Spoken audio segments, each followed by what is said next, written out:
تو امام صاحب آپ اپنے آپ کو بدلیے، اپنے آپ کو یہاں پر آپ نے لوگوں کے حقے کا انتظام کر رکھا ہے، ان کے سگریٹ پینے کا، ان کے ڈانس کرنے کا۔ کیا وہ لوگ جو برے کام کرتے ہیں یہ سمجھے ہوئے ہیں کہ یہ ہمارے قابو سے نکل جائیں گے؟ دوستو میں 2 ہفتے پہلے جامع مسجد گیا تھا اور وہاں پر میں نے ایک ولاگنگ کری تھی، اور وہ ولاگنگ اس لیے نہیں کری تھی کہ میں آپ کو جامع مسجد کی عمارت دکھاؤں یا یہ دکھاؤں کہ وہاں پر کیسے لڑکا لڑکی گھوم رہے ہیں، بلکہ یہ ولاگنگ میں نے اس لیے کری تھی کہ میں آپ لوگوں کو حقیقت دکھا سکوں کہ آج جو امت محمدیہ کی آنکھیں بند ہیں اس کی وجہ کیا ہے۔ اور دیکھیے، میں نے شاہ امام صاحب کے بارے میں بہت کچھ کہا اور وہ کچھ غلط نہیں کہا، بلکہ یہ کمیاں، یہ غلطیاں آپ لوگ بھی دیکھ سکتے ہیں۔ بس میں نے ان چیزوں کو ہائی لائٹ کرا جو کمیاں، جو غلطیاں اور جو غلط کاریاں میں نے وہاں پر دیکھی۔ اب جیسے میں جامع مسجد کے اندر گیا، آپ لوگ بھی کئی بار گئے ہوں گے، تو میں نے وہاں پر دیکھا کہ لڑکا لڑکی بڑے آرام سے گھوم رہے ہیں، کوئی لڑکا لڑکی کے گلے میں ہاتھ ڈالا ہوا ہے، ایک عجیب ماحول، نماز ہو رہی ہے، لوگوں کو پرواہ ہی نہیں ہے، اور باقاعدہ وہاں پر فریج لگا رکھے ہیں کہ اگر جیسے کسی کو، پہلے تو یہ چیزیں نہیں تھی، پہلے تو وہاں پر پانی کی مشین رکھی ہوئی تھی، لیکن جب میں نے دیکھا کہ وہاں پر باقاعدہ فریج لگائے گئے، لیز، کرکرے، یعنی اس کو پکنک اسپاٹ بنانے کی کوشش کری جا رہی ہے۔ اور یہ وہی کلچر ہے جو دبئی میں فالو کرا جا رہا ہے کہ اگر ہمیں بزنس چاہیے تو ہمیں ماڈرن کلچر کو فالو کرنا پڑے گا۔ اور علماء سو کی یہ پہچان ہے کہ وہ بظاہر تو ہمیں دیکھنے میں ایک بہت بڑی علمی شخصیت نظر آتی ہے، ایک عام ٹیچر ہوتا ہے، اگر وہ بچوں کو صحیح نہ پڑھائے تو صرف بچوں کی دنیاوی زندگی خراب ہونا شروع ہو جاتی ہے، یعنی بعد میں ان بیچاروں کو جاب نہیں مل پاتی۔ لیکن ایک ٹیچر اگر اپنی ذمہ داری ادا نہیں کرتا تو کتنا بڑا، اور اگر کوئی علماء سو کسی منصب پر فائز ہے، یعنی کوئی ایسا عالم جو صرف بظاہر دیکھنے میں عالم ہے، اس نے علم حاصل کر رکھا ہے، لیکن نہ وہ اپنے علم پر عمل کر رہا ہے اور نہ ہی وہ شریعت کو فالو کر رہا ہے، تو ایسا عالم آپ کی آخرت بھی برباد کر دیتا ہے۔ اور اس وقت کے جو علماء سو ہیں، ایسے عالم ہیں جو اس وقت بڑے منصب پر بیٹھے ہوئے ہیں، ایک طریقے سے انہوں نے اپنی ریاستیں قائم کر رکھی، یعنی میں، میرے بعد میرا بیٹا، پھر میرا پوتا۔ آپ دیکھیے یہ جو علماء ہیں وہ اپنی کیسی لیگیسی چھوڑ کر جا رہے ہیں۔ دیکھیے آپ مولانا الیاس رحمۃ اللہ علیہ کو دیکھیے، جو تبلیغ کے بانی تھے، وہ اپنی کیسی لیگیسی چھوڑ کر گئے، ان کا کتنا کنٹریبیوشن دین پر تھا۔ آج امیر حمزہ آپ کے سامنے بات کر رہا ہے، اس کے پیچھے بھی ان کا ہاتھ ہے کہ میرے والد سب سے پہلے چلے میں گئے، انہوں نے اپنی زندگی بدلی، تو آج دنیا انہیں یاد کرتی ہے۔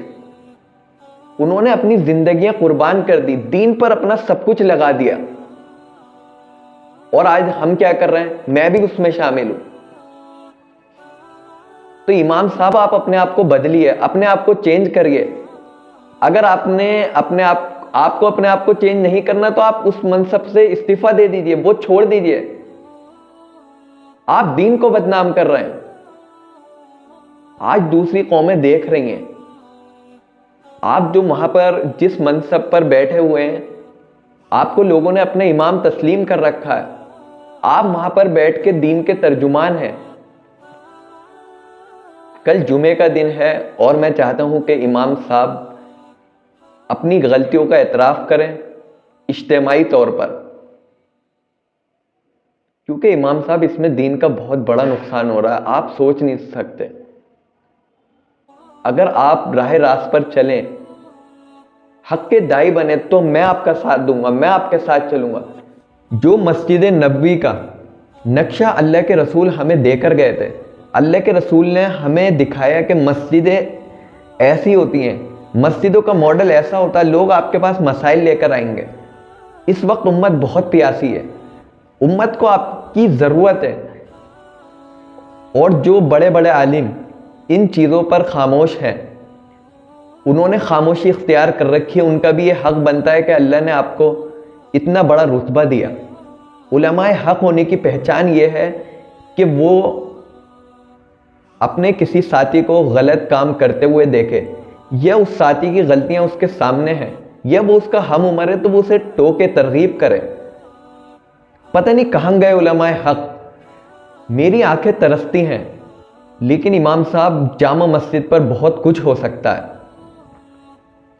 آپ جائیے بنگلہ صاحب، آپ جائیے سیز گنج صاحب، وہاں پر کتنی اچھی ڈسپینسریز ہمارے سکھ بھائی چلا رہے ہیں. وہ لوگ خود کہتے ہیں ہم نے یہ سب چیزیں تمہارے ہی لوگوں سے سیکھی ہے، اللہ کے رسول کی ہم نے زندگی پڑھی ہے. میرے سکھ دھرم کے سب سے بڑے دھرم گرو سے ملاقات ہوئی تھی، انہوں نے بتایا کہ گرو نانک نے جو چیزیں سیکھی اور جو چیزیں ہم نے ان سے سیکھی وہ سب آپ کی لی ہوئی ہے.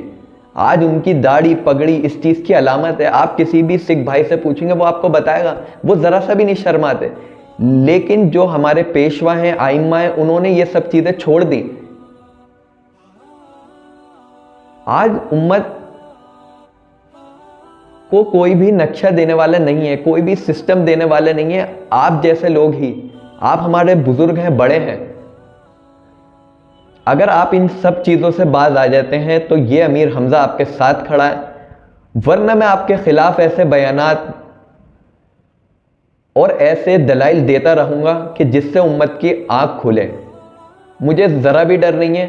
اور جس دن آپ نے اپنی غلطیوں سے، اپنی غلط کاریوں سے، اپنے گناہوں سے توبہ کر لی، اس دن میں آپ کے ساتھ ہوں. دیکھیں افسوس ہوتا ہے کہ گمت کیفے پورے لاک ڈاؤن چلتا رہا اور آج بھی چل رہا ہے. وہاں پر ڈی جے بج رہا ہے، وہاں پر آپ نے لوگوں کے حقے کا انتظام کر رکھا ہے، ان کے سگریٹ پینے کا، ان کے ڈانس کرنے کا. اگر آپ کے دل میں ذرا سی بھی ایمان کی رمق ہوتی، چمک ہوتی تو آپ یہ کام کر سکتے تھے. اس کا مطلب آپ کے دل میں وہ ایمان کی چمک اور رمق نہیں ہے. آپ انہی علماء کی پیروی کر رہے ہیں جن کے بارے میں اللہ کے رسول صلی اللہ علیہ وسلم نے 1400 سال پہلے فرمایا. اور سورہ الاعراف آیت نمبر 175 176 میں ان کے علامات بتائیں اللہ نے وحی کے ذریعے. علماء کتے ہیں، ان کی مثال خنزیر کی سی ہے. آپ پڑھ سکتے ہیں. میں انشاءاللہ اس پر تفصیلی بیان سیٹرڈے میں دوں گا، اور مجھے انتظار رہے گا کہ کل کے خطبے میں شاہی امام کیا بات کہتے ہیں، کیا اپنی غلطیوں سے رجوع کرتے ہیں یا نہیں. آپ سیاست پر بہت اچھا بیان دیتے ہیں، میں نے سنا ہے، لیکن اس وقت آپ چند نذرانوں کے خاطر، چند مفادات کے خاطر، کچھ پیسوں کے خاطر اور اپنے آپ کو بچانے کے خاطر بالکل چپ ہو گئے.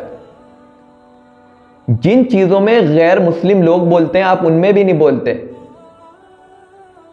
ایسے نہ جانے کتنے قانون پاس ہوئے، آپ نے بالکل خاموشی اختیار کر رکھی تھی، کیونکہ آپ کے پاس ظاہر سی بات ہے کافی پراپرٹی ہے، کافی بڑی بڑی گاڑیاں ہیں، سب کو پتا ہے. آپ کے اوپر بہت اچھا پولیٹیکل سپورٹ ہے، سب جانتے ہیں. لیکن اگر آپ کے ساتھ وہ لوگ ہیں تو ہمارے ساتھ اللہ ہے. اور ہر حق کے دائی کے ساتھ، ہر اس بندے کے ساتھ جو رائے حق پر ہے، اس کے ساتھ اللہ ہے. اسے ڈرنے کی کسی سے ضرورت ہی نہیں ہے. اور ڈرے بھی کیوں؟ حق کے لیے ڈرے بھی کیوں؟ میں تھوڑی آپ کی توجہ اس ماڈل پر ڈالنا چاہتا ہوں جو اللہ کے رسول نے مسجد نبوی میں قائم کر رکھا تھا. ایک بار اللہ کے رسول صلی اللہ علیہ وسلم جمعے کا خطبہ دے رہے تھے، تو آپ نے دیکھا کہ ایک صحابی آئے اور بیٹھ گئے. تو آپ کی ان پر نظر پڑی تو آپ نے دیکھا ان کی حالت کافی خستہ ہے، کپڑے میں پیون لگ رہے ہیں اور کافی بوسیدہ حالت ہے. تو اللہ کے رسول سمجھ گئے اور اللہ کے رسول نے خطبہ روک دیا اور کہا کہ آپ کھڑے ہوئیے. آپ نے کیا جمعے سے پہلے کی سنتیں ادا کر لی؟ تو انہوں نے کہا اللہ کے رسول آپ خطبہ دے رہے تھے تو مجھے مناسب نہیں لگا. تو اللہ کے رسول نے کہا ٹھیک ہے آپ پڑھیے، آپ ادا کریے. اور اللہ کے رسول خاموش رہے. جب انہوں نے سنتیں ادا کر لیں تو اللہ کے رسول کا پورا بیان اور پورا فوکس اس چیز پر تھا کہ کیسے لوگوں کی ضرورتوں کو سمجھے. آپ نے پورا بیان اس موضوع پر دیا کہ صاحب آپ کو اپنے ساتھیوں کا خیال رکھنا چاہیے، ان کی نگہبانی کرنی چاہیے، ان کی ضرورتوں کا خیال رکھنا چاہیے، اور لوگوں کو ان کی ذمہ داریوں کا احساس دلایا. صحابہ فوراً سمجھ گئے. جب اللہ کے رسول صلی اللہ علیہ وسلم اور صحابہ جمعے کی نماز سے فارغ ہوئے تو جو صحابی آئے تھے عورتوں نے انہیں سونے کے کنگن، لوگوں نے جتنا بھی جس کے پاس جو کچھ تھا سب انہیں دے دیا. اور اللہ کے رسول کا ہمیشہ یہ معمول رہا ہے کہ اللہ کے رسول نے اپنے ساتھیوں کا خیال رکھا اور ان کی پرواہ کری. اچھا ہوتا کہ جامع مسجد میں غریبوں کو کھانا کھلایا جاتا. وہاں پر ایک چیریٹیبل ٹرسٹ ہوتا ہے جس میں لوگوں کے لیے free MRI، free CT scan, free ultrasound ہو رہے ہوتے ہیں. جو ڈپریشن میں لوگ ہیں اس وقت، اتنا بڑا طبقہ بے روزگار ہے، ان کی فکر کی جا رہی ہوتی.